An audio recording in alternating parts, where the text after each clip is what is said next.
અંબાજી ખાતે રાજ્યમંત્રી પ્રવીણ માળીના અધ્યક્ષસ્થાને પ્રધાનમંત્રી નરેન્દ્ર મોદીના સુશાસનના 12 વર્ષની ભવ્ય ઉજવણી કરવામાં આવી। આ પ્રસંગે મંદિર પરિસરમાં હજારો દીવડાઓ સાથે દિવ્ય મહાઆરતીનું આયોજન થયું હતું, જેમાં મોટી સંખ્યામાં શ્રદ્ધાળુઓ જોડાયા હતા।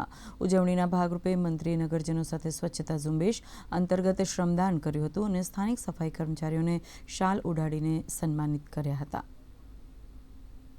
અમે સૌ સાથે મળીને દેશના યશસ્વી વડાપ્રધાન શ્રી નરેન્દ્રભાઈ મોદી સાહેબને માં જગતજનનીના ચરણોમાં તેમના માટે પ્રાર્થના કરવા માટે આવ્યા છીએ કે તેમને જન કલ્યાણ માટે, દલિતો, પીડિતો, શોષિતો અને વંચિતો માટે વધુ એમની સેવા કરવા માટે બળ આપે એવી માં જગતજનની અંબે માને પ્રાર્થના કરવા માટે આવ્યા છે। દેશભરની અંદર સ્વચ્છતાના કાર્યક્રમો થયા, એમાં માતાજીના ત્યાં સ્વચ્છતા કરવાનો અવસર પણ પ્રાપ્ત થયો છે।